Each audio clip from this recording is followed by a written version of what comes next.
in this lecture we define what is the multivariable calculus, and for the multivariable functions we define limits and continuity, partial derivatives and differentiability. So first question arises, what is the multivariable calculus? So basically your multivariable calculus is the extension of calculus in one variable to calculus with functions of several variables. For example, function of x comma y, function of x comma y comma z, and many more. It means function of 2 variable, 3 variable, 4 variable, and many more. So the differentiation and integration of the function involving several variables rather than just one variables. यहाँ पे calculus का मतलब क्या है? Function हमारे पास में given है मोर देन वन वेरिएबल का. It means either 2 variable function हो सकता है, 3 वेरिएबल या 4 वेरिएबल या उससे भी ज्यादा वेरिएबल का फंक्शन हो सकता है. यहाँ पे कैलकुलस का मतलब क्या है कि कैलकुलस फंक्शन ऑफ कैलकुलस का मतलब कि फंक्शन की प्रॉपर्टीज, बिहेवियर कैसा है, कि फंक्शन आपका कंटिन्यूअस है, डिफरेंशिएबल है या इंटीग्रेबल फंक्शन है. तो यहाँ पे calculus of multivariable functions means properties of the function of multivariable such as continuity, differentiability and integration. Alright, जैसे कि आप लोगों ने वन वेरिएबल के लिए पढ़ा होगा y इक्वल्स टू fx, आपके पास कोई फंक्शन था, वो फंक्शन कंटिन्यूअस कब होता है आपको पता होता है, डिफरेंशिएबल कब होता है आपको पता होता है, इंटीग्रेबल कब होता है ये आपको पता होगा.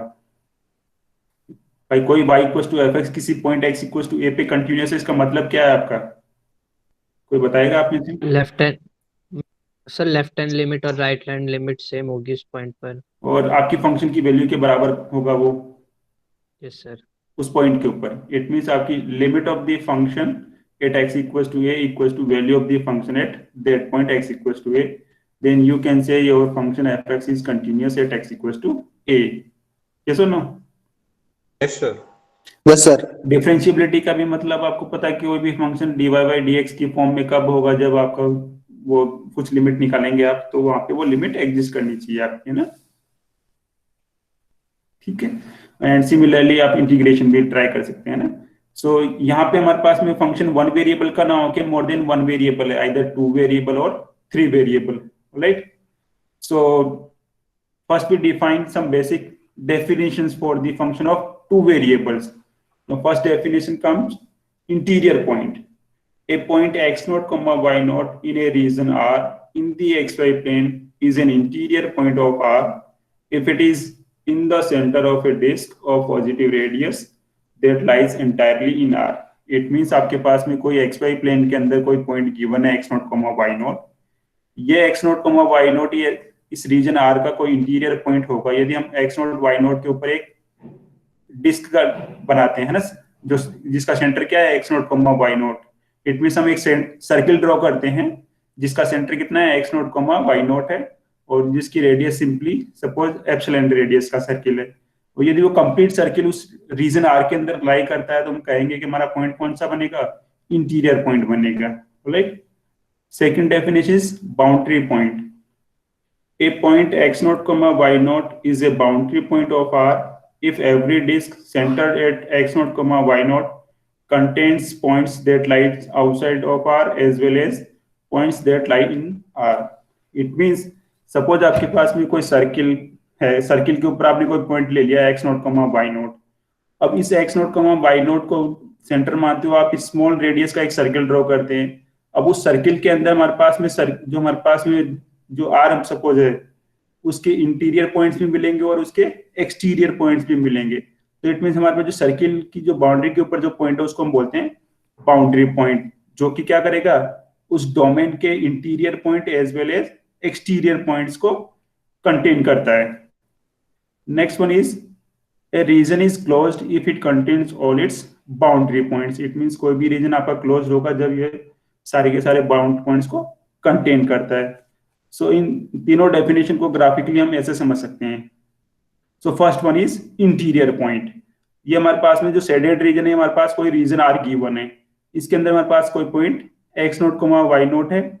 इस एक्स नोट वाई नोट को सेंटर मानते हुए हमने एक स्मॉल रेडियस का सर्किल ड्रॉ किया. अब ये जो सर्किल है वो कंप्लीटली आर के अंदर लाइज कर रहा है. इट मींस हमारा ये पॉइंट कौन सा बन जाएगा, इंटीरियर पॉइंट बन जाएगा. Second one is boundary point. ये हमारे पास में कोई रीजन आर है, इसकी बाउंड्री पे हमने एक पॉइंट ले लिया एक्स नोट वाई नोट. इस x नोट y नोट को सेंटर मानते हुए आपने एक सर्किल ड्रॉ किया।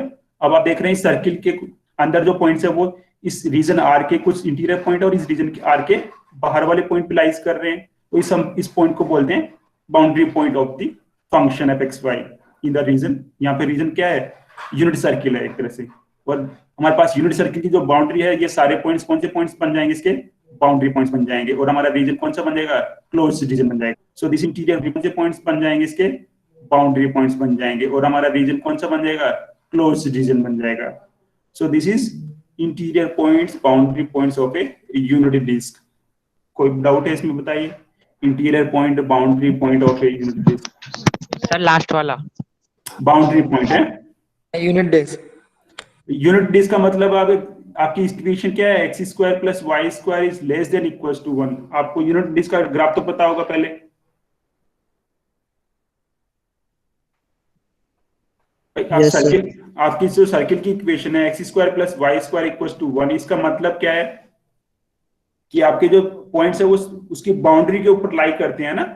Interior Yes, points, interior points को हम कंसीडर नहीं करते हैं वहां पे, उसकी बाउंड्री के ऊपर जो भी पॉइंट्स होंगे वो आपके सर्किल की इक्वेशन को सेटिस्फाई करेंगे, x square plus y square. आपको यहाँ पे यूनिट डिस्क का मतलब क्या हो गया, आपके पास में कोई 1 रेडियस का आपने इस तरह से सर्किल बनाया, तो यहाँ पे आपकी जो इसके इंटीरियर पॉइंट्स यदि आप कंसीडर करते हैं तो आपकी बन जाएगी यूनिट डिस्क, जिसकी रेडियस कितनी है, 1 आ रही है। अभी आपकी यूनिट डिस्क ओपन भी हो सकती है, क्लोज भी हो सकती है। ओपन का मतलब इस बाउंड्री से नीचे वाले सारे पॉइंट्स आ जाएं तो वो हमारी डिस्क बन जाएगी ओपन डिस्क। और यदि हम इसको बाउंड्री को भी के अंदर कंसीडर कर लेते हैं तो हमारी बन जाएगी क्लोज डिस्क। जैसे कि हमारे पे लिखा हुआ है x square plus y square is less than equal to 1। यहाँ पे क्या है कि इस लेस देन 1 वाले पॉइंट्स भी हैं और इसके इक्वल टू 1 वाले पॉइंट्स भी हैं। ठीक है, इसमें सर ये ग्राफ के नीचे जो लिखा वो स्पष्ट दिखाई नहीं दे रहा है बेटा, ये थोड़े ओके ग्राफ दिखाई नहीं दे रहा अच्छे से। ये ग्राफ के नीचे जो लिखा हुआ है ना वो दिखाई नहीं दे हाँ, रहा है। वो ध्यान मत दीजिए आप, वो तो मैं बाद में मैं एक्सप्लेन कर। ये ग्राफ के नीचे लिखा हुआ है कि हमारे पास में जो ये जो रीजन है शेडेड, ये क्या एक तरह से यूनिट सर्किल का रीजन है, यूनिट डिस्क का रीजन है, एक तरह से इंटीरियर पार्ट है जिसकी रेडियस कितनी है, 1 आ रही है। ये शेडेड रीजन आप तरह से क्या है, एक यूनिट डिस्क का पार्ट है। ठीक है, यहाँ पे ये एक यूनिट डिस्क का पार्ट है, ये यूनिट डिस्क की बाउंड्री है, ये क्लोज यूनिट डिस्क आपके पास इसमें। तो यहाँ पे इंटीरियर पॉइंट का मतलब क्या है, इट मींस आपके पास में कोई रीजन गिवन है, उस रीजन में कोई आपने पॉइंट लिया, उस पॉइंट को आपने सेंटर मानते हुए एक सर्किल बनाया, और वो सर्किल आप स्मॉल रेडियस का सर्किल बनाएंगे। ऐसा नहीं है कि आपने जो उसकी रेडियस उसके रीजन से बड़ी ले लें आप, है ना। उसके सारे पॉइंट्स यदि उसमें आ जाते हैं तो इट मींस आपका जो पॉइंट है वो इंटीरियर पॉइंट बनेगा, अदरवाइज इंटीरियर पॉइंट नहीं होगा आपका। यदि उस जो आपका रीजन है उसकी बाउंड्री पे कोई पॉइंट लेते हैं तो उस पॉइंट को सेंटर मानते हुए यदि आप सर्किल ड्रॉ करते हैं तो सर्किल के अंदर कुछ पॉइंट्स रीजन के रहेंगे और कुछ पॉइंट्स रीजन के बाहर के भी पॉइंट्स रहेंगे, तो उस पॉइंट को हम बोलेंगे बाउंड्री पॉइंट। और यदि हमारे पास में ये हमारा कोई रीजन है जो इसके सारे बाउंड्री पॉइंट्स को कंटेन करता है तो उसको हम बोलेंगे closed region. Clear? Yes sir. Yes sir. Any doubt again? No sir. No sir. So now next we define limit of the function। अब आपको पता है कि 1 वेरिएबल की केस में लिमिट कैसे निकालते थे आप, limit x approaches to a f(x) equals to l आप निकालते थे, है ना, 1 वेरिएबल के केस में। Now suppose here our function is of 2 variables x and y, so the function f(x, y) approaches the limit l as xy approaches to ab, and we write limit xy approaches to ab f of xy equals to l। ये हमारी limit की definition हो जाएगी, है ना। ये limit of the function f xy eight the point ab is equals to l। In mathematically we can write if for every epsilon greater than 0 there exists delta greater than 0 such that mod of f xy minus l is less than epsilon whenever 0 is less than square root of x minus a square plus y minus b whole square is less than delta। इसका मतलब आप लोगों ने यदि यहाँ पे देखा होगा तो हमारे पास में यदि कोई पॉइंट है तो उसमें जो आपने यदि वन वेरिएबल के केस में आपने देखा होगा कि हमारे पास में कोई पॉइंट यदि एक्स एक्सिस के ऊपर लाई करता है तो उसका जो डोमेन होता है इंटीरियर, उसका मतलब जो रीजन होता है एक तरह से कहा जाए, या उसकी लिमिट निकालते तो आप क्या करते थे, लेफ्ट हैंड लिमिट और राइट हैंड लिमिट निकालते थे। लेफ्ट हैंड लिमिट का मतलब उस पॉइंट के लेफ्ट से आप अप्रोच कर रहे हैं उस पॉइंट की तरफ, राइट हैंड लिमिट का मतलब राइट से उस पॉइंट की तरफ आप अप्रोच कर रहे हैं यहाँ पे, है ना। यहाँ पे हमारे पास में सपोज ये पॉइंट क्या है, इस रीजन का कोई पॉइंट है। अब यहाँ पे इसको अप्रोच करने के more than one path possible है। यदि आपका वन डायमेंशन का कोई 0 पॉइंट है, यदि आपकी y = fx वाला फंक्शन था, तो इसको अप्रोच करने के 2 ही पाथ थे, right hand limit as well as left hand limit. Yes और नो? Yes sir. सर यदि आपका y = fx कोई फंक्शन था और किसी 0 पे आप उसकी लिमिट निकाल रहे थे, तो आपकी लिमिट में इस 0 पॉइंट को अप्रोच करने के 2 ही पाथ पॉसिबल थे, राइट से भी अप्रोच करना और लेफ्ट से अप्रोच करना। बट यदि आपका पॉइंट ये 0,0 2 डायमेंशन पॉइंट है, it means x y plane के अंदर ये पॉइंट है 0,0। अब इसकी तरफ अप्रोच करने के पॉइंट्स क्या है, मोर देन वन पाथ पॉसिबल है। एक्स एक्सिस के अलोंग यहाँ से राइट से अप्रोच कर सकते हैं, नेगेटिव साइड से भी अप्रोच कर सकते हैं, वाई के पॉजिटिव साइड से भी अप्रोच करते हैं, नेगेटिव से भी आप कर सकते हैं, और इसके अलावा कोई another point y x line के थ्रू भी आप अप्रोच कर सकते हैं, y -x लाइन के भी थ्रू आप अप्रोच कर सकते हैं। इट मींस 0,0 को अप्रोच करने के लिए हमारे पास more than one path possible है। ठीक है, तो यहाँ पे जब आप लिमिट निकालेंगे तो उसमें आपको चेक करना होगा कि यदि उस फंक्शन की लिमिट एग्जिस्ट करती है तो वो सभी पाथ के लोग क्या आनी चाहिए, यूनिक आनी चाहिए। और यदि आपने जैसे ही पाथ चेंज किया और वो लिमिट डिफरेंट बन जाती है, तो इट मींस आपकी लिमिट एग्जिस्ट नहीं करेगी। ये आपको पता ही है। यदि आपकी लिमिट कब एग्जिस्ट करती है, जब left hand limit equal to right hand limit होती है वन वेरिएबल के केस में। यहाँ पे लिमिट एग्जिस्ट करने का मतलब क्या है कि हम कोई सा भी पाथ सिलेक्ट करें, आइदर एक्स एक्सिस के अलोंग या वाई एक्सिस के अलोंग या y = x लाइन के अलोंग या y = x² के अलोंग या x³ के अलोंग, जो भी आप पाथ लेंगे उन सभी केसेस में आपकी जो लिमिट आने वाली है वो सेम आनी चाहिए, तभी आपके फंक्शन की लिमिट एग्जिस्ट करेगी, अदरवाइज नहीं करेगी। क्लियर? Yes sir. ठीक है, तो यहाँ पे इसकी डेफिनेशन है। तो यहाँ पे अप्रोच करने के लिए इट मींस क्या करते हैं, हम उस पॉइंट के अराउंड हमने एक रीजन कंसीडर करते हैं। ये रीजन आपका क्या एक तरह से सर्किल की इक्वेशन ही एक तो है ना। Yes no? Yes sir. Distance between 2 points है ना, जहाँ पे ए बी क्या सेंटर हो जाएगा और एक्स वाई क्या हो जाएंगे, interior point of the circle हो जाएंगे, या यूनिट डिस्क जो है ना डेल्टा रेडियस वाली। So the definition of limit says that the distance between fxy and L becomes arbitrarily small whenever the distance from xy to AB is made sufficiently small. So इसको graphically हम ऐसे देख सकते हैं। Suppose आपको कोई function fxy है, इसकी लिमिट आप AB पॉइंट के ऊपर निकालना चाह रहे हैं, तो आप क्या करेंगे, AB के अराउंड AB को सेंटर मानते हुए एक सर्किल ड्रॉ करेंगे जिसकी रेडियस कितनी है, डेल्टा रेडियस है। अब इस सर्किल के अंदर जो सारे पॉइंट्स हैं, उन सब पॉइंट्स की यदि जो वैल्यूज आएंगी, यदि वो किसी इंटरवल में लाई करती है L - एप्सिलॉन L + एप्सिलॉन, जिसका मिड पॉइंट क्या है, L आ रही है, तो हम कहेंगे कि हमारा जो फंक्शन है उसकी जो लिमिट है AB के ऊपर वो कितनी बन जाएगी, L बन जाएगी। It means all the points in the circle map to the interval if L is the limit of the function at x = xy = AB। Clear? Sir नहीं आया समझ। सर समझ नहीं आया सर। देखो इसमें यह है कि आपके पास कोई फंक्शन fxy गिवन है। हाँ मैं एक्सप्लेन कर रहा हूँ वन सेकेंड है ना। fxy आपका कोई फंक्शन गिवन है। अब इस फंक्शन की आपको लिमिट निकालनी है AB पॉइंट के ऊपर, है ना। अब आप AB पॉइंट के ऊपर लिमिट निकालेंगे, इसका मतलब क्या करेंगे कि आप इसको AB को सेंटर मानते हुए एक सर्किल ड्रॉ करेंगे जिसकी रेडियस कितनी होगी, डेल्टा रेडियस होगी सपोज, है ना। अब हम क्या करेंगे, इसके अंदर जो भी पॉइंट्स हैं इस सर्किल के अंदर या इसकी बाउंड्री के ऊपर जो भी है ना, उन सभी पॉइंट्स पे यदि हम इसकी वैल्यू निकालेंगे फंक्शन की, यदि वो वैल्यू किसी इंटरवल में लाई करती है, फाइनाइट इंटरवल के अंदर, है ना, L - एप्सिलॉन L + एप्सिलॉन, तो हम कहेंगे कि इस फंक्शन की जो लिमिट है वो AB के ऊपर एग्जिस्ट करती है। इस तरह से आप समझ सकते हैं, जैसे वन लाइन y = x की हम बात करें, y = x की हम बात करें ना, x = a पे आपको लिमिट निकालनी है। a पे लिमिट निकालने का मतलब क्या है, a के लेफ्ट में और राइट में आपने एक इंटरवल डिसाइड कर लिया, सपोज a - 1 और a + 1 के अंदर, ठीक है। अब क्या करेंगे, a - 1 और a + 1 के बीच में जो भी पॉइंट्स आ रहे हैं उनकी वैल्यू से आप निकालेंगे y = x के लिए। वो सारे के सारे कहाँ पे लाई करेंगे, ए माइनस जो y equal to two x, x. तो वहां पे वो किसी इंटरवल में लाई करेगा, वो इंटरवल आपका क्या बन जाएगा, ए माइनस वन ए प्लस वन ही बनेगा y इक्वल टू एक्स के लिए।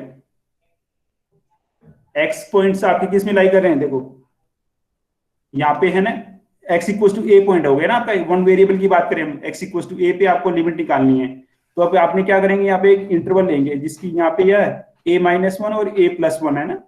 अब इस इंटरवल के अंदर जो भी पॉइंट्स आएंगे उनकी लिमिट निकालेंगे f x equal to x के लिए, तो आपकी जो वैल्यूज मिलेगी वाई एक्सिस के ऊपर मिलेगी, वो क्या बनेगी आपकी, a माइनस वन और a प्लस वन बनेगी, उसके बीच में जो भी पॉइंट्स आएंगे सारे के सारे, ये सुनो। Yes sir. बट यहाँ पे पॉइंट क्या है, टू डायमेंशनल पॉइंट है, इट मींस ए बी है। अब यहाँ पे ए बी है तो इट मींस हम यहाँ जो इसका जो डोमेन बनेगा वो क्या बनेगा, एक सर्किल मान लिया हमने, है ना।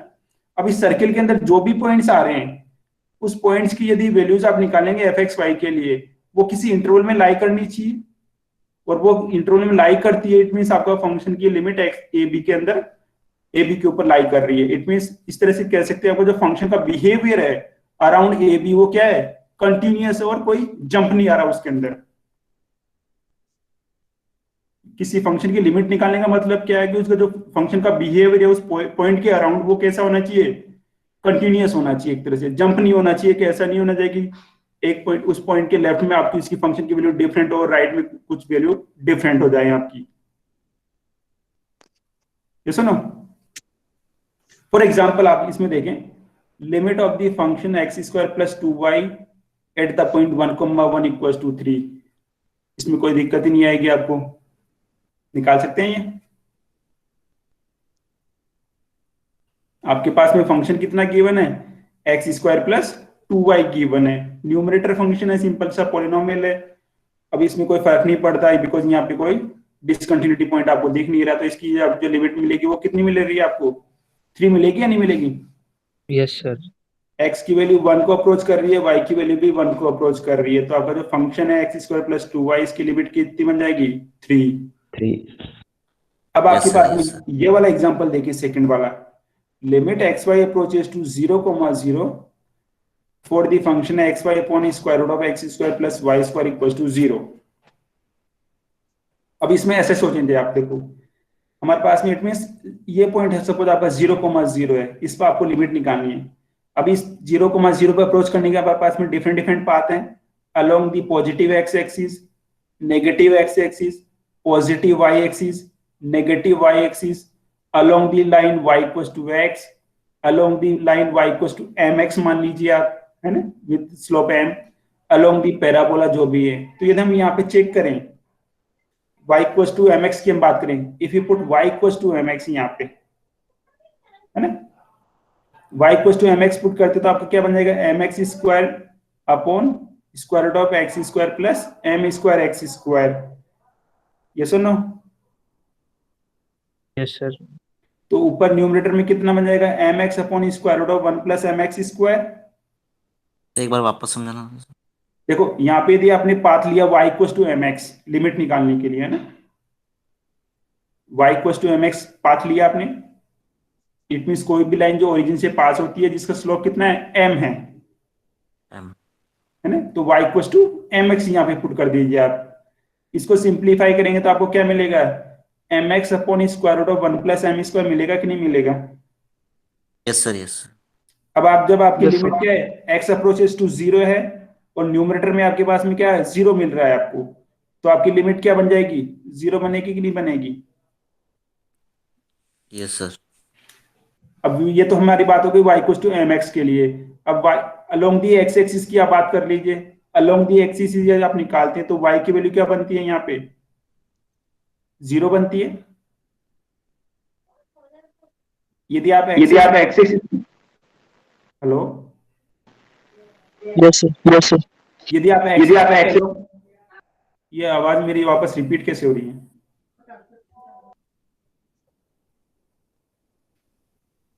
राइट। तो इट मींस आप एक्स एक्सिस के अलोंग चल रहे हैं तो आपकी y की वैल्यू क्या बनेगी, 0 बनेगी। तो यहाँ पे Yes, sir. y बराबर 0 पुट करेंगे तो हमारे पास लिमिट कितनी मिल जाएगी आपको, 0 मिल जाएगी। यदि आप y एक्सिस के अलोंग चलते हैं जीरो की तरफ, तो आप x की वैल्यू कितनी होगी, जीरो पुट करेंगे तो आपकी लिमिट कितनी मिल जाएगी, जीरो मिल जाएगी। यदि आप डिफरेंट पैराबोलाइक पाथ ले लेते हैं, y equals to x square ले लेते हैं सपोज, यहाँ पे y equals to x square put करके देखिए, लिमिट निकालेंगे तो आपको कितनी मिलेगी, जीरो मिलेगी। जीरो। इट मीन्स आप कोई सा भी पाथ आप ले रहे हैं तो आपकी जो लिमिट आ रही है वो कितनी आ रही है, जीरो आ रही है। इट मीन्स सभी पाथ के लिए आपकी लिमिट जीरो आ रही है। इट मीन्स इस फंक्शन की लिमिट कितनी बन जाएगी, 0,0 पे जीरो बन जाएगी। आया समझ में? Yes sir. अब नेक्स्ट एग्जांपल आप देखिए, limit x y approaches to 0,0 x y upon x square plus y square do not exist. बताइए क्यों नहीं एग्जिस्ट कर रही है ये? सर इन्फिनिटी आ रहा है। सभी पॉइंट्स पे जीरो आ रहा है ना, सभी पॉइंट्स पे जीरो आ रहा है। 0.01 हो जाएगा ना, जीरो आ- लिमिट 1 मिनट 0.01 हो जाएगा। सुनिए एक बार, डू नॉट एग्जिस्ट का मतलब यदि आपको कोई ऐसा पाथ मिल जाए जिसके अलोंग जैसे जैसे आप पाथ चेंज करेंगे तो आपकी लिमिट डिफरेंट होनी चाहिए। यहाँ पे इन्फिनिटी से मतलब नहीं है, यहाँ पे लिमिट डज नॉट एग्जिस्ट का मतलब क्या है कि आपने एक पाथ के अलोंग आपकी लिमिट सपोज 1 आ रही है, दूसरे पाथ के अलोंग सपोज लिमिट आपकी 2 आ गई, तो उस केस में आप कह सकते हैं कि आपने जैसे ही पाथ चेंज किया आपकी लिमिट क्या बन जाएगी, डिफरेंट बन जाएगी। तो उस केस में आप कह सकते हैं लिमिट डू नॉट एग्जिस्ट। तो यहाँ पे आपको निकालना है कि ऐसा पाथ निकालिए जहाँ पे फंक्शन की वैल्यूज डिफरेंट डिफरेंट मिल रही है उस पाथ के अलोंग। अलोंग एक्स एक्सिस की हम बात करें, एक्स एक्सिस के अलोंग आप 0,0 की तरफ अप्रोच करेंगे तो इसकी लिमिट कितनी मिल रही है,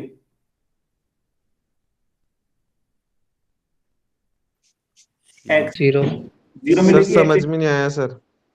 भाई आपको लिमिट निकालने का मतलब क्या है कि 0,0 आपका ये पॉइंट है, इसकी तरफ आपको अप्रोच करना है by approaching different different path. तो यदि आप एक्स एक्सिस के अलोंग यदि अप्रोच कर रहे हैं तो इसकी लिमिट बताइए कितनी आ रही है, sir zero. Zero. Y axis के यदि अलोंग अप्रोच कर रहे हैं तो कितनी मिल रही है आपको, जीरो जीरो। जीरो। अब आप y equals to mx line मान लीजिए suppose, y equals to mx line का मतलब line which passes through the origin with slope m। अब y equals to mx put कीजिए आप इसमें और इसकी लिमिट निकालिए कितनी मिलेगी, इन्फिनिटी। m upon अरे 1 plus m is zero. Zero. m square upon 1 plus m square। Sir zero मिलेगी। Sir zero. y equals to mx पे कैलकुलेशन कीजिए पहले आप एक बार पहले, y equals to mx put m upon 1 m upon 1 plus m square है ना, yes sir. y equals to mx आपने यहाँ पे पुट किया तो आपकी लिमिट क्या मिल रही है, m upon 1 plus m square. It means आपकी लिमिट किसके ऊपर डिपेंड कर रही है, m के ऊपर डिपेंड कर रही है ना। इट मींस यदि आपके पास m की वैल्यू 1 है तो आपकी लिमिट कितनी बन जाएगी, 1 अपॉन 2 है ना। m की वैल्यू यदि आप m की वैल्यू यदि 2 है तो बन जाएगी 2 अपॉन 5, m की वैल्यू 3 है तो 3 अपॉन 10। इट मींस आपकी जो लिमिट है, इट मींस आपकी लाइन तो क्या है, y इक्वल्स टू mx है। जैसे जैसे हम इस लाइन का स्लोप चेंज कर रहे हैं, m इक्वल्स टू 1 पे आपकी लिमिट डिफरेंट है, m इक्वल्स टू 2 पे डिफरेंट है, m इक्वल्स टू 3 पे डिफरेंट है, 4 पे डिफरेंट होगी, 5 पे डिफरेंट होगी। इट मींस जैसे जैसे आप लाइन का स्लोप चेंज करते जा रहे हैं उसकी लिमिट आपको क्या मिल रही है, डिफरेंट डिफरेंट मिल रही है कि नहीं मिल रही है।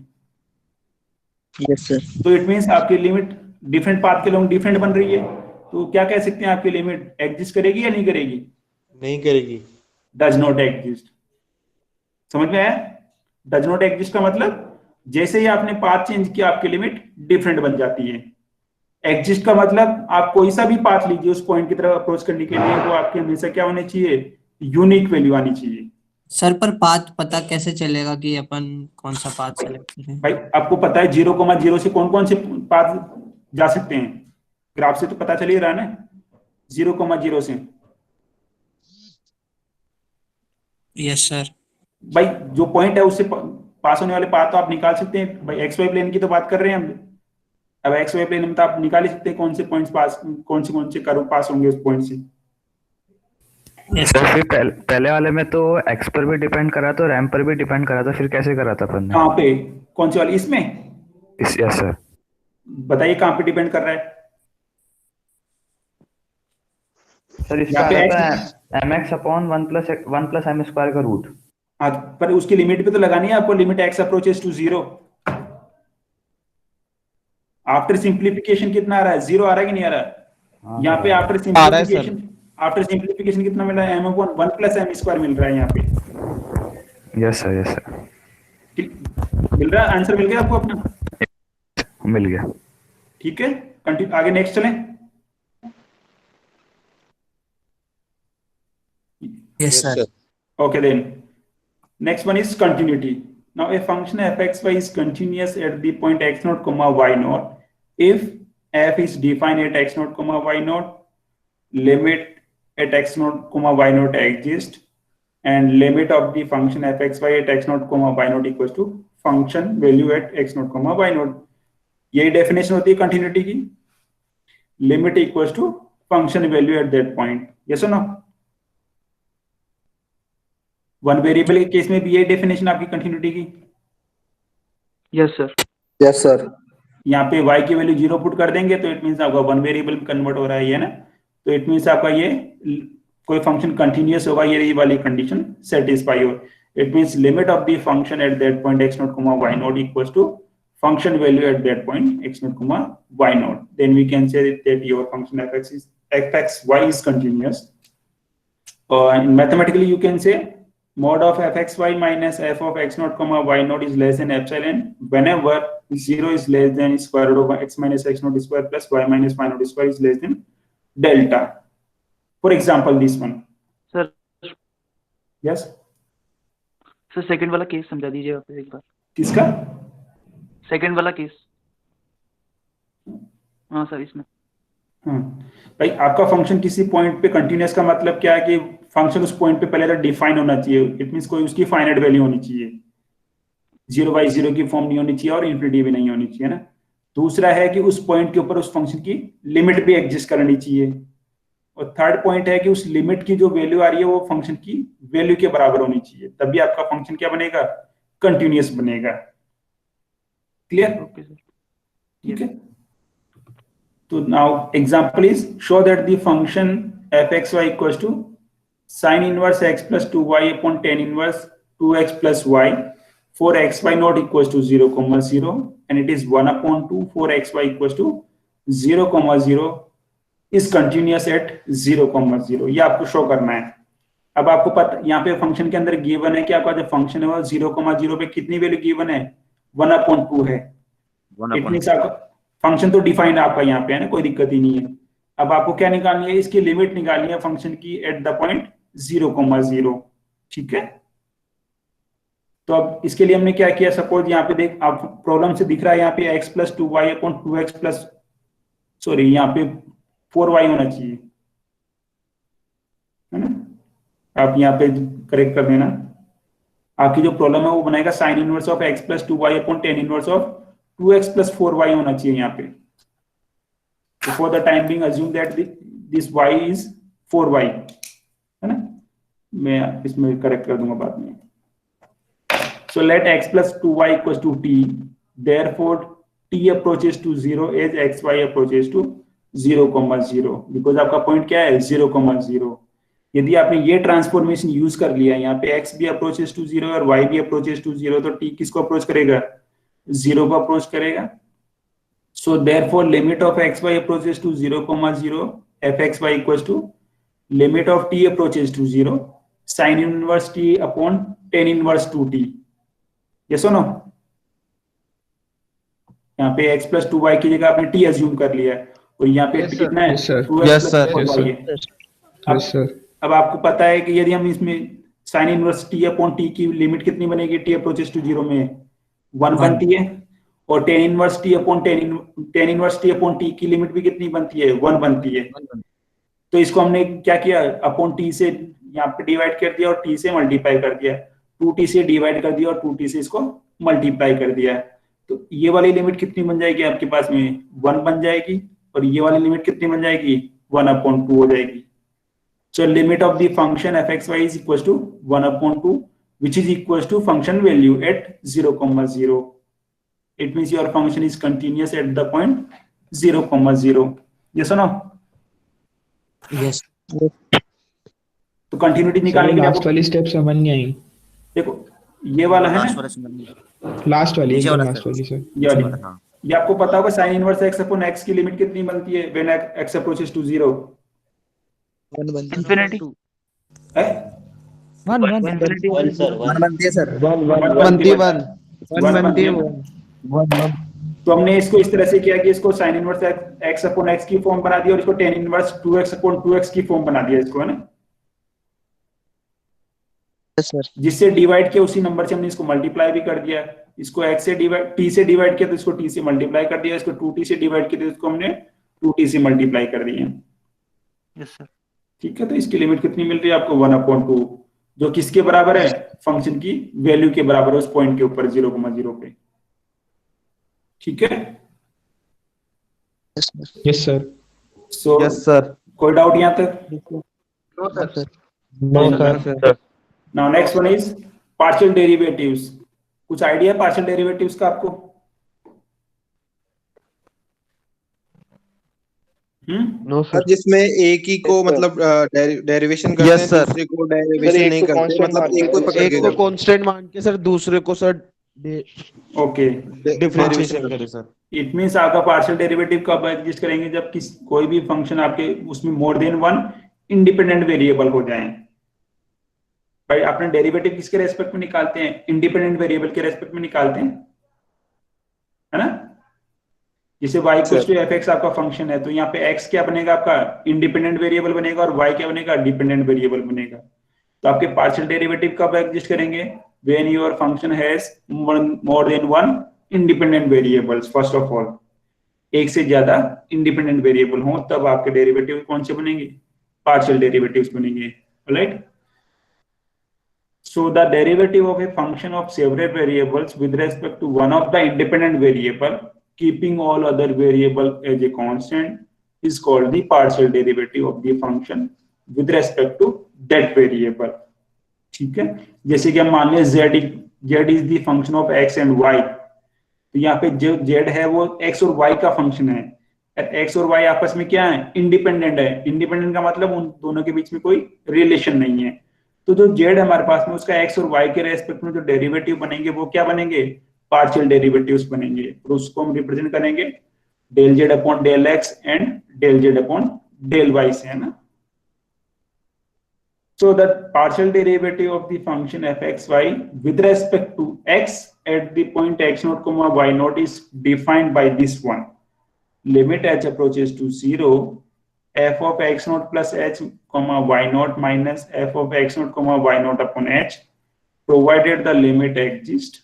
And similarly, the partial derivative of fxy with respect to y at the point x0, y0 is limit f of x0, y0 plus h minus f of x0, y0 upon h.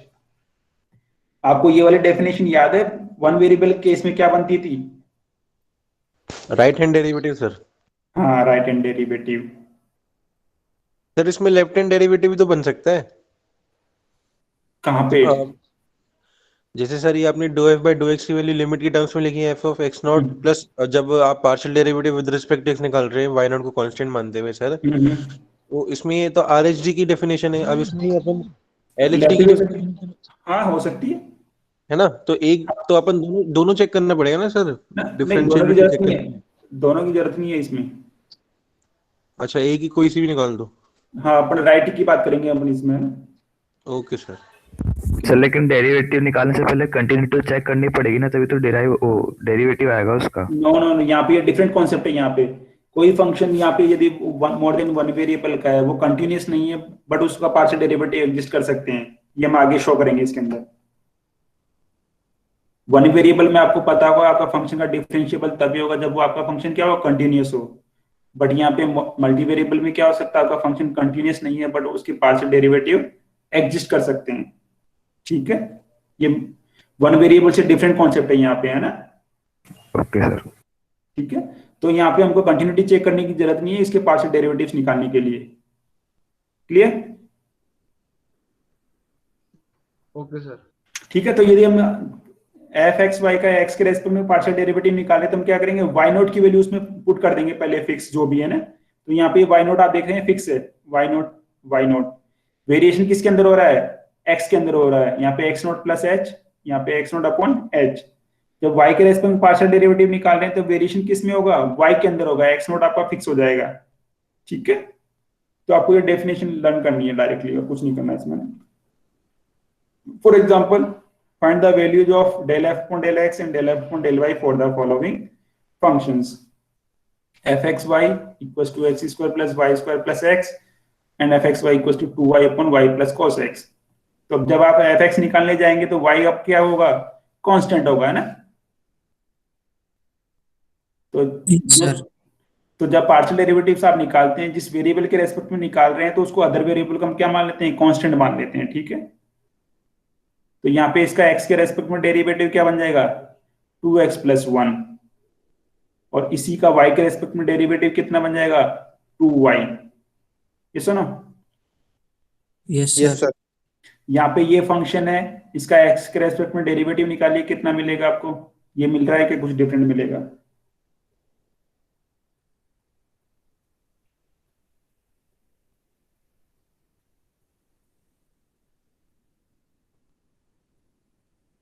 यही मिलेगा sir, यही मिलेगा, because यही मिलेगा sir. ये तो y तो क्या कांस्टेंट एक तरह से, तो 1/1 प्लस cos x का डेरिवेटिव क्या बन जाएगा, sin x/1 plus cos x का स्क्वायर बनेगा एक तरह से, है ना। अब इसका y के रेस्पेक्ट में डेरिवेटिव आप निकाल सकते हैं, तो आपको ये वाली टर्म मिलेगी। ट्राई करके देखिए yx के लिए, सॉरी fy के लिए, इसका y के रेस्पेक्ट में डेरिवेटिव निकालिए आप एक बार।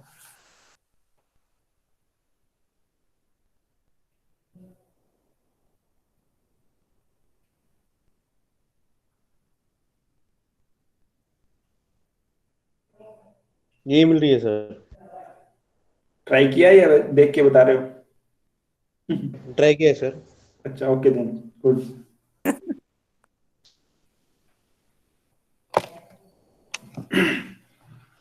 तो कंटिन्यू करें आगे, next. Next one is partial derivative in continuity. जो आपका लास्ट में भी क्वेश्चन पूछा था कि अभी कंटिन्यूटी और पार्शियल डेरिवेटिव में क्या रिलेशन है, तो देख, a function fxy can have partial derivative with respect to both x and y at a point without the function being continuous there। ठीक है, इट मींस आपके पास कोई फंक्शन fxy है, उसके पार्शियल डेरिवेटिव्स x और y के respect में exist कर सकते हैं, जबकि वो फंक्शन उस पॉइंट के ऊपर कंटिन्यूअस नहीं भी हो उस केस में। ठीक है,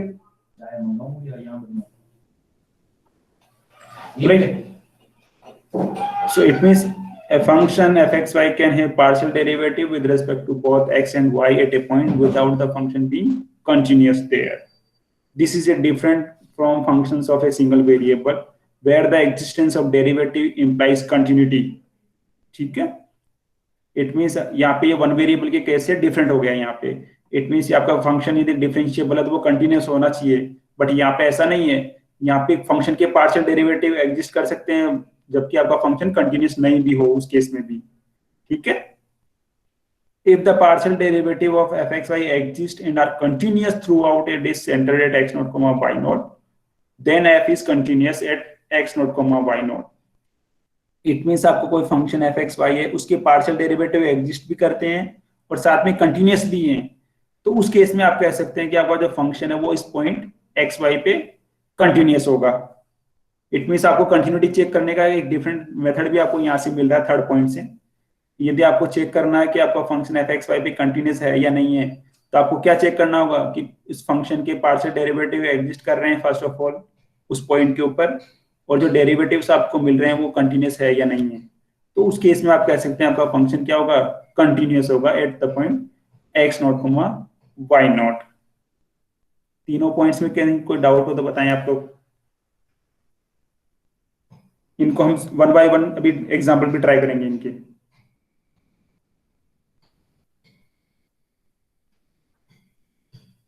एक बार अच्छे से रीड कर लीजिए तीनों पॉइंट्स को, कहीं कोई डाउट हो तो बताएं आप लोग। तो सेकंड वाला वापस समझा दो। Okay.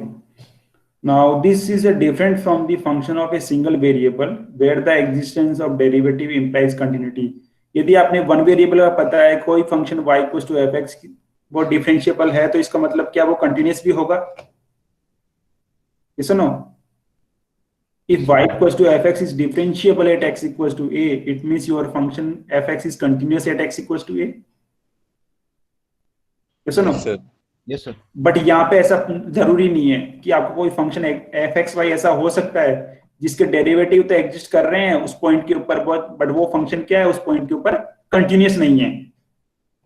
इट मींस ये कॉन्ट्राडिक्ट कर गया वन वेरिएबल से। Yes sir. ओके। ठीक है ना, इसका मतलब यहाँ पे है इट मींस ये वन वेरिएबल से डिफरेंट कॉन्सेप्ट है। यहाँ पे वन वेरिएबल में क्या, ये देखो फंक्शन डिफरेंशिएबल है तो वो कंटिन्यूस भी होगा, बट यहाँ पे ऐसा जरूरी नहीं है कि फंक्शन के पार्शियल डेरिवेटिव एग्जिस्ट करते हो, बट जरूरी नहीं आपका फंक्शन कंटिन्यूस हो। बट थर्ड पॉइंट ये कहता है कि आपके पार्शियल डेरिवेटिव एग्जिस्ट करते हैं और वो साथ में कंटिन्यूस भी हो, तो उस केस में आप कह सकते हैं कि आपका फंक्शन क्या बनेगा, कंटिन्यूस बनेगा। तो यहाँ पे एक एडिशनल कंडीशन आपने क्या ऐड कर दी है, continuity of the partial derivatives. ठीक है, ओके सर। ठीक है। सो वन बाय वन हम भी ट्राई करते हैं ना। तो first example, so that the function xy upon x square plus 2y square for xy not equals to 0 comma 0 and it is 0 for xy equals to 0 comma 0 is not continuous at 0 comma 0 but its partial derivatives exist at 0 comma 0। ठीक है, हमको ये show करना है हमारा ये जो function है वो 0 comma 0 पे कंटिन्यूस नहीं है, बट इसके पार्शियल डेरिवेटिव एग्जिस्ट कर रहे हैं एट 0 comma 0 पे। अब कंटिन्यूटी की आपको प्रूव करनी है, इसके लिए क्या करना होगा आपको, पहले आपको इसकी लिमिट निकालनी होगी फंक्शन की, किस पॉइंट के ऊपर, 0 comma 0 पे। अब नॉट कंटिन्यूस है, यहाँ पे नॉट कंटिन्यूस का मतलब क्या हो जाएगा भाई, यहाँ पे फंक्शन तो डिफाइन है 0 comma 0 पे और जिसकी वैल्यू कितनी आ रही है, 0 आ रही है। अब आपको क्या चेक करना है कि इसकी लिमिट 0 comma 0 पे एग्जिस्ट करती है या नहीं करती है। तो यदि हम इसकी लिमिट चेक करें along the path y equals to mx, तो आप इसकी लिमिट देख रहे हैं क्या मिल रही है, m upon 1 plus 2 m square मिल रही है। Yes sir. इट मींस आपकी लिमिट किसके ऊपर डिपेंड कर रही है, m के ऊपर डिपेंड कर रही है। जैसे आप स्लोप की वैल्यू चेंज करेंगे आपको डिफरेंट लिमिट मिल जाएगी। सो आप क्या कह सकते हैं कि आपका फंक्शन कंटिन्यूस नहीं है इस पॉइंट के ऊपर।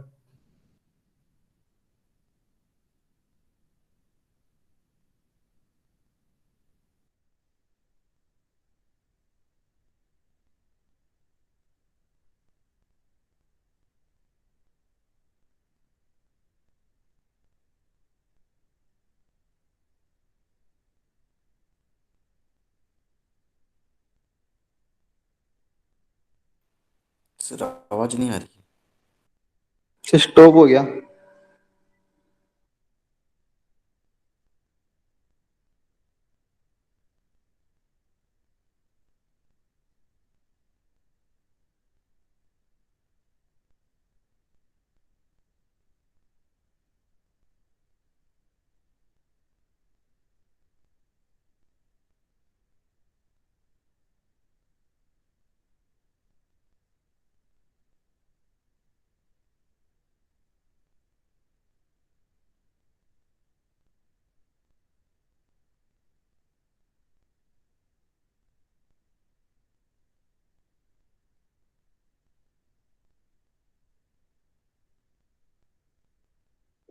सर ने तो लेफ्ट कर दिया, लेफ्ट कर दिया सर ने तो। सर कहाँ चले गए, सर कहाँ चले गए?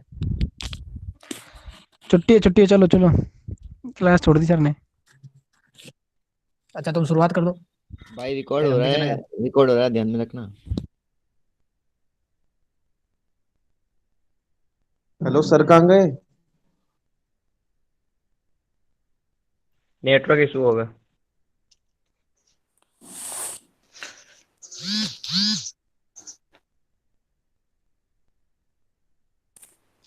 अरे पीपीएस का भी टाइम होने वाला है।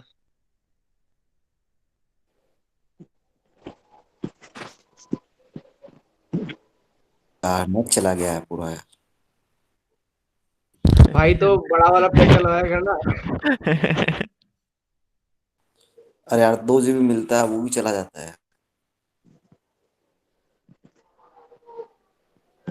भाई और किसमें चाहिए नेट जनरेस? हाँ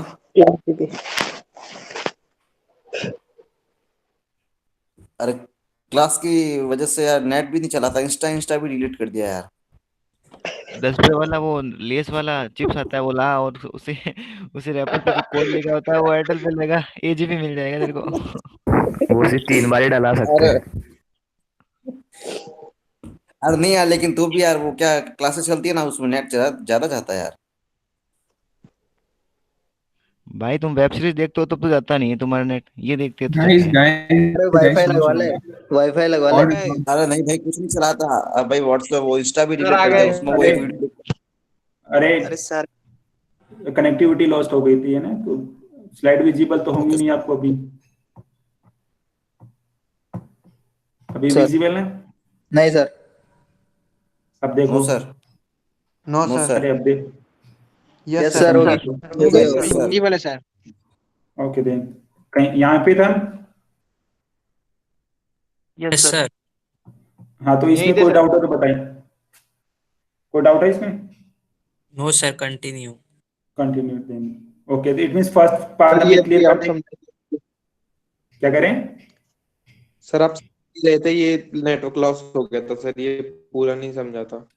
हाँ, वो आई थिंक तो फिर से मैं रिपीट कर रहा हूँ यहाँ पे, है ना। आपके पास में फंक्शन गिवन है, हमको चेक जी करना सर। है कि ये फंक्शन 0,0 पे कंटिन्यूअस नहीं है और बट इसके पार्शियल डेरिवेटिव एग्जिस्ट कर रहे हैं। अब कंटिन्यूअस नहीं है, इसका मतलब क्या है कि हमको लिमिट निकालनी होगी 0,0 पे और शो करनी होगी आपकी लिमिट एग्जिस्ट नहीं करती है। So choose the path y equals to mx. Now we find the limits xy approaches to 0,0 fxy. So y की जगह आप mx पुट कर दीजिए यहाँ पे, तो बनेगा mx square upon 1 plus 2m square times x square. Now if we take limit, then we get m upon 1 plus 2m square. It means आपकी जो लिमिट निकाल रहे हैं वो किस पे डिपेंड कर रही है? m के ऊपर डिपेंड कर रही है यहाँ पे, है ना. It means your function is not continuous at 0,0. ठीक है. Hello. Yes sir. Yes sir. Yes sir Okay then. Yes sir. Now next we Yes, sir. find the partial derivative at 0,0. So we have fx at 0,0. तो definition क्या कहती है आपकी? Limit h approaches to 0, f of h, 0 minus f of 0,0 upon h. जो हमारे पास partial derivative की definition है, वहां पे आपने ये वैल्यू पुट कर दी है. इट मींस आप क्या पुट करेंगे? y की जगह 0 पुट कर दीजिए आप इसमें, है ना. तो आपके बनेगा 0 minus 0 upon h. आपका जो फंक्शन है ना ये वाला, इसमें y बराबर 0 पुट करेंगे तो ये क्या बन जाएगा? आपका 0 बनेगा, है ना. तो ये बन जाएगा 0 minus 0 upon h. It means इसकी लिमिट कितनी मिलेगी आपको? 0 मिलेगी. fy at 0,0 निकालेंगे तो इट मींस आप x की जगह 0 पुट करेंगे, सिंपली x की जगह 0 पुट करो आप इसमें, तो अगेन आपकी वैल्यू बन जाएगी 0. So this 0 minus 0 upon h equals to 0. It means partial derivatives fx and fy at 0,0 are 0 and 0. ठीक है. So therefore the partial derivatives exist at 0,0. ठीक है. तो यहाँ से ये पॉइंट क्लियर हो गया आपका. सेकेंड वन या फर्स्ट कहें आप एक तरह से. इट मीन्स आपके पार्शियल डेरिवेटिव एग्जिस्ट कर सकते हैं जबकि आपका फंक्शन कंटिन्यूअस नहीं है. क्लियर?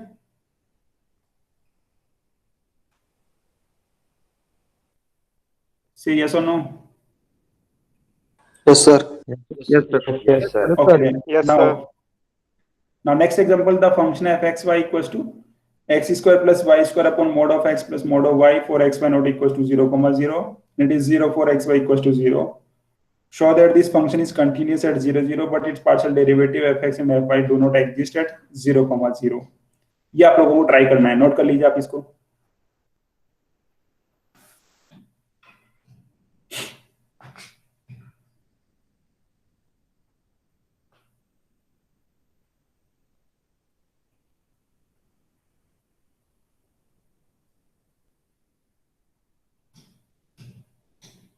ओके सर नोट कर लिया.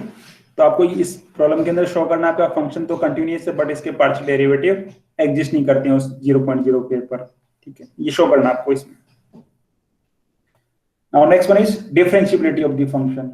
Suppose that the first order partial derivatives of z equals to fxy are defined throughout an open region R containing the points x0, y0, and that fx and fy are continuous at 0,0. Then the change delta z equals to f of x0 plus delta x, y0 plus delta y minus f of x0, y0. It means आपके पास में कोई function f x y given है वो function हमारे पास क्या है, किसी रीजन आर में डिफाइन है, बट इसके partial derivative f x y continuous हैं और एग्जिस्ट भी कर रहे हैं इस पॉइंट 0,0 के केस में। तो हम क्या कर सकते हैं, इस फंक्शन का इस पॉइंट के अराउंड डिफरेंस निकाल सकते हैं। इट मींस फंक्शन की जो वैल्यू आ रही है x0, y0, अब इसमें हमने स्मॉल वेरिएशन ले लिया delta x and delta y का, तो हमारे पास स्मॉल वेरिएशन के बाद में पॉइंट क्या बन जाएगा, x0 प्लस डेल्टा x, और y0 में स्मॉल वेरिएशन क्या है, y0 प्लस डेल्टा y। अब इन दोनों फंक्शन की वैल्यूज का हमने जो डिफरेंस लिया उसको हमने किसके बराबर अज्यूम कर लिया, यहाँ पे डेल्टा z के बराबर अज्यूम कर लिया यहाँ पे। और यदि हम यहाँ पे टेलर्स थ्योरम अप्लाई करते हैं फॉर टू वेरिएबल्स, पता है Taylor's theorem for two variables,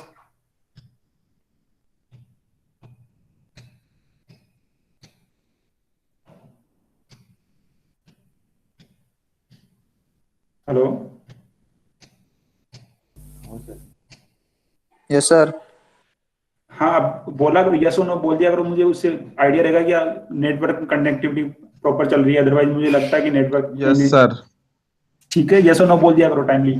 yes sir. Sir दूसरी भी क्लास है सर अभी। अच्छा, टाइम हो गया। पीपीएस की क्लास है यस सर, पीपीएस का लिंक भी आ गया सर। हो गया सर, टाइम हो गया। क्लास स्टार्ट हो गया। जस्ट 5 मिनट्स हैं, 5 मिनट के बाद में इसको कंप्लीट करते हैं अपन, है ना। Okay sir. Okay sir. So यदि हम यहाँ पे टेलर्स थ्योरम यूज करते हैं टू वेरिएबल्स वाली, तो हमारे बन जाएगा delta z equal to f x x naught y naught delta x plus f y x naught y naught delta y plus epsilon 1 delta x plus epsilon 2 delta y, where epsilon and epsilon 2 are the functions of delta x and delta y which approaches to 0 when delta x and delta y approaches to 0. So hence z is equals to fxy is differentiable. इसका मतलब क्या है, existence of fx and fy at x naught y naught is the necessary condition for the differentiability, and the sufficient condition for the differentiability is if the partial derivatives fx and fy of a function fxy are continuous throughout an open region R, then f is differentiable at every point of R. It means आपको यदि check करना कि आपका function fxy x note y note पे differentiable है, तो आपको क्या चेक करना होगा कि आपके जो पार्शियल डेरिवेटिव्स आ रहे हैं fx और fy वो एग्जिस्ट करते हैं और कंटिन्यूअस भी हैं, तो उस केस में आप कह सकते हैं आपका फंक्शन क्या है, डिफरेंशिएबल है। And third one is if a function fxy is differentiable at x naught y naught, then f is continuous at x naught y naught. तो ये ट्राई कर लेना आप इसमें। For example, this one, the function is differentiable at 1 minus 1. So इसके लिए हम ये वाली थ्योरम यूज करेंगे। So first we find the partial derivatives fx and fy at the point 1, 1, and then verify that these partial derivatives are continuous at 1, 1. Right? So first of all, the partial derivatives are given by fx at 1 minus 1 equals to 1. Simple definition आपको use करनी है यहाँ पे, है ना, जो हम already define कर चुके हैं। Similarly partial derivative fy at 1, minus 1 is again 1. So partial derivative are exist at 1, minus 1.